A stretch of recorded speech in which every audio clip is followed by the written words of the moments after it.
आज आपण पाहणार आहोत पौष्टिक मेथी पराठा आणि त्यासोबत चटणी. तर चटणी आपण वेगळी करणार आहोत. चटणी करणार आहोत आपण गुळाची चटणी. तर हो, गुळाची चटणी आणि पराठा खूप मस्त लागतो. खाल्ल्याच्या नंतरच तुम्हाला कळेल. आधी पहा आणि नंतर बनवून कसं लागेल ते कमेंटमध्ये सांगा. गावाला जायचं असेल तरी 3-4 दिवस टिकतो. घरी करायचं असेल तरी डब्यामध्ये, स्कूलमध्ये किंवा ऑफिसमध्ये जाण्यासाठी तुम्ही कधीही करू शकता. तर चला सुरू करूयात. रेसिपी अगदी वेगळी, गुळाची चटणी आणि अप्रतिम असा पौष्टिक मेथी पराठा. तर ही बघा चटणी किती सुंदर कलर दिसतो. तर सुरुवातीला मेथी घेतलेली आहे. व्यवस्थित मेथी धुवून घ्यायची आहे. एक जुडी मोठी घेतलेली आहे आणि बघा आधीच धुवून नका घेऊ. सुरुवातीला फक्त पानं काढायचे आहेत. म्हणजे त्याचे छोटे सुद्धा देठ आपल्याला घ्यायचे नाही. जसं आपण भाजी खुडतोत ना, भाजी करण्यासाठी, तर तसं बिलकुल करायचं नाहीये. बघा हे बघा पानं फक्त आणि फक्त पानं घ्यायचे आहेत. मेथीचे हे जे पानं काढलेले आहेत ते स्वच्छ 4-5 पाण्याने धुवून घ्यायचे आहेत. त्यानंतर बघा मी जसं कट करत आहे अशा पद्धतीनं सगळी भाजी म्हणजे जेवढे पानं आहेत तेवढे सगळे कट करून घ्यायचे आहेत. तर सगळेच मी कट करून घेतलेले आहेत. पुढची प्रोसिजर करून घेऊयात. पीठ चाळून घेतलेलं आहे. गव्हाचं पीठ आहे चपातीचं. तर व्यवस्थित चाळून घ्यायचे. त्यानंतर आपल्याला त्यामध्ये हिरवी मिरची बारीक कूट करून घेतलेली आहे ती टाकायची आहे. त्यानंतर तीळ घेतलेले आहेत मग आम्ही 3 ते 4 टेबलस्पून.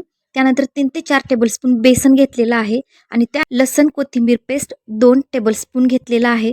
त्यानंतर घेतलेले आहेत बघा मसाले.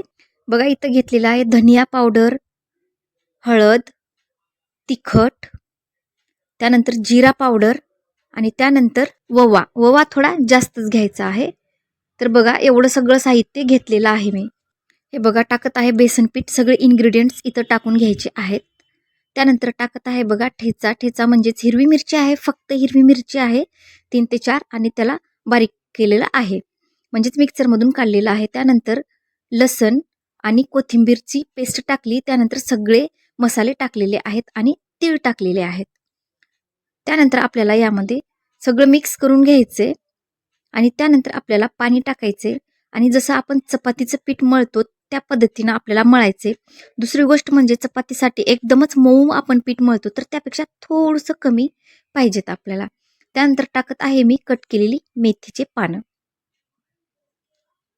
व्यवस्थित आपल्याला मळून घ्यायचं आहे. सगळे मसाले पूर्ण एकत्र करून हे बघा जसं मी करत आहे त्या पद्धतीनं आपल्याला सगळं मळून घ्यायचे. पाणी टाकायचे आणि जसं आपण गव्हाचं पीठ मळतो त्या पद्धतीनं मळून घ्यायचं आहे. तर बघा माझं पूर्ण मळून झालेलं आहे. अशा पद्धतीनं आपल्याला मळून घ्यायचं आहे. तर त्यानंतर आपल्याला बघा कशा पद्धतीनं मी मळून घेतलेलं आहे. जे गव्हाचं पीठ असतं ते अत्यंत आपण मऊ करतो तर तेवढं नाही करायचं, थोडं कमी करायचं आहे. त्यानंतर मी त्यावर ऑइल टाकलेलं आहे. बघा हे ऑइल पण आपल्याला सगळीकडं आतमध्ये सगळीकडं मिक्स झालं पाहिजे. त्यामुळं परत एकदा आपल्याला मळून घ्यायचं आहे. बघा मी जसं मळत आहे तशा पद्धतीनं ऑइल सगळीकडे जातं. तर त्यामुळे व्यवस्थित मळून घ्यायचे परत एकदा. आणि त्यानंतर आपल्याला परत एकदा थोडंसं ऑइल टाकायचे आणि हे ना सगळीकडं लावून घ्यायचे. खालच्या पण साईडनी लावून घ्या, सगळीकडं ऑइल लावून घ्या. ज्यामुळं ना यावरती प्लेट झाकून ठेवायची तर हे असंच नरम मऊ राहतं. त्यामुळं हे प्रोसिजर करायला विसरू नका. तर आपण झाकून ठेवूयात 15 मिनिट आणि लगेच पुढची प्रोसिजर करून घेऊयात. तर बघा 15 मिनिटासाठी झाकून ठेवलेलं आहे. त्यानंतर मी घेतलेलं आहे 15 मिनिटं झालेले आहेत. लगेच पीठ घेतलेलं आहे आणि जसं आपण चपाती करतो त्या पद्धतीनंच आपल्याला खालच्या साईडला पण कोरडं पीठ टाकायचं आहे आणि तोपर्यंत आपल्याला तवा गरम करायला ठेवायचा आहे कमी आचेवर. तर तवा मी गरम करायला ठेवलेला आहे. त्यानंतर खालच्या साईडनी बघा कोरडं पीठ लावायचे. वरच्या साईडनी पण जसं आपण चपातीला करतो सेम तशा पद्धतीनं आपल्याला लाटून घ्यायचं आहे. तर लाटून घेऊयात. छोटे छोटे ट्रिक असतात, छोटे छोटे पॉईंट असतात, सिक्रेट काही गोष्टी असतात. तर स्किप न करता पहा, कारण मी पण स्किप न करता तुम्हाला सांगत आहे. तर बघा आपल्याला इथं तेल लावायचं नाहीये. आपण सुरुवातीला तेल लावलेलं आहेच पिठामध्ये. इथं सरळ आपल्याला लाटून घ्यायचे. बघा लाटून झालेली आहे, चपटी केलेली आहे मी, पूर्ण पतली केलेली आहे बघा लेयर.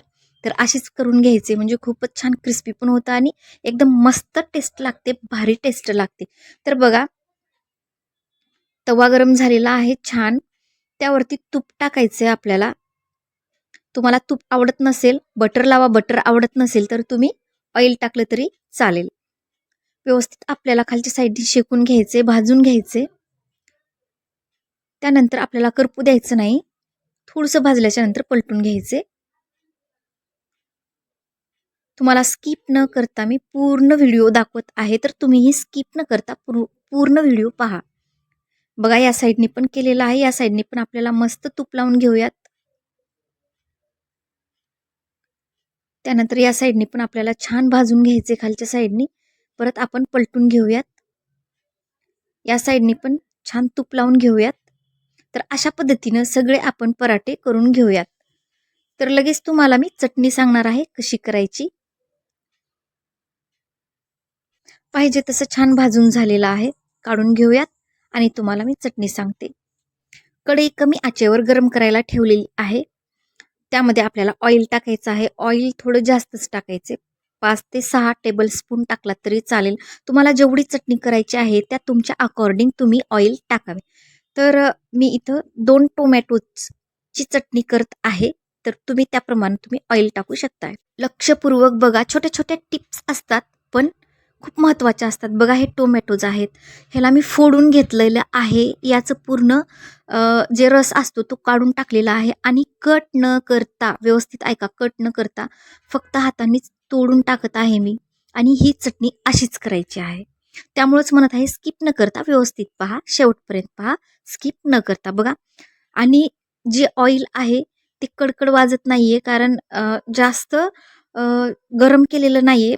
जर जास्त गरम केलं तर तुम्हाला हे टाकता येणार नाही, ते खूप उडतं अंगावरती. त्यामुळं ह्या कंडिशनलाच आपल्याला इथं टोमॅटोज हातांनी तुकडे करून, म्हणजेच कट करून हातांनी टाकायचं आहे. चाकूंनी कट करून टाकायचं नाहीये. हे असंच करायचं आहे. त्यानंतर त्यामध्ये टाकायचे आपल्याला मीठ. तर चवीनुसार मीठ टाकून घ्यायचे, व्यवस्थित मिक्स करून घ्यायचे. व्यवस्थित मिक्स झालं.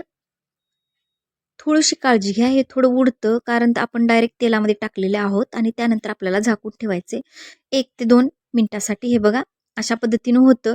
काढल्याच्या नंतर तर आपल्याला थोडं थोडं प्रेस करायचे. बघा मी जसं करत आहे तसं, जसं की आपण टोमॅटो सॉससाठी जसं करतात त्या पद्धतीनं आपल्याला बघा हे सगळं आपल्याला प्रेस करून पूर्ण त्याची ग्रेव्ही करून घ्यायची आहे. जसं मी करत आहे अशा पद्धतीनं करून घ्यायचे. परत थोडंसं आपल्याला बंद झाकण करून ठेवायचे. परत तीच प्रोसिजर करायचे, प्रेस करून आपल्याला तसं करून घ्यायचे. तर बघा मी काढते. काढल्याच्या नंतर बघा हे असं झालेलं आहे. मस्त पूर्ण ग्रेव्ही झालेली आहे. तर त्यानंतर हिरव्या मिरचीचं कूट टाकणार आहे मी. जास्त नाही, फक्त थोडंसं 2-3 हिरवी मिरची असतील ना, 2 असतील तरी चालेल. तिखट असतील तर कमी टाकलं तरी चालेल, कारण आपल्याला खूप कमी टाकायचे. आपण पराठ्यामध्ये सुद्धा तिखट टाकलेले आहोत. त्यामुळं तो विचार करून तुम्ही इथं पाहिजे तेवढं स्पायसी तुम्ही करू शकता. व्यवस्थित मिक्स करून घेऊयात. तर आधीच आपण मीठ टाकून घेतलेलं आहे. आता तिखट टाकून घेतलेलं आहे. व्यवस्थित मिक्स करून घ्यायचं आहे आपल्याला. आणि त्यानंतर सिक्रेट आपल्याला टाकायचं आहे इथं गूळ. तर गूळ मी एवढा टाकलेला आहे. तुम्हाला जास्त टाकायचं असेल तर तुम्ही जास्त टाकू शकता. जास्त टाकलात तरीही खूप मस्त चटणी चटपटीत आणि एकदम मस्त लागते. केल्याच्या नंतर नक्की कमेंट करून सांगायला विसरू नका. तर बघा टाकलेला आहे गूळ. व्यवस्थित मिक्स करून घेऊयात. आणि त्यानंतर शेंगदाणे बारीक करून घेतलेले आहेत. व्यवस्थित भाजून घेऊन बारीक केलेले आहेत. मिक्सरमध्ये कूट केलेलं आहे. तर ते आपल्याला इथं टाकून द्यायचं आहे. आणि व्यवस्थित मिक्स करून घ्या जसं मी करत आहे. तर बघा ही चटणी तुम्ही पराठ्यासोबत खा. अप्रतिम लागते, एकदम भारी लागते. तुम्ही करून खा, केल्याच्या नंतरच तुम्हाला समजेल. तर बघा झाकून ठेवायचे आपल्याला 1 मिनिटासाठी. तर बघा आपली चटणी रेडी आहे. मस्त, वाव, मस्त स्मेल येत आहे. पराठा पण तयार झालेला आहे. तर नक्कीच करून पहा.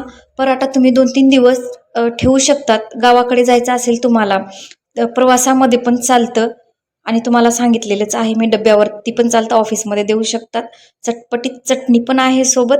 तर नक्कीच ट्राय करून पहा. केल्याच्या नंतर कमेंट करायला विसरू नका. आणि हो, थोडीसुद्धा जरी मदत झाली असेल तर सबस्क्राईब नक्की करा. आणि माझी युनिक रेसिपीज पाहण्यासाठी नक्की सबस्क्राईब करा.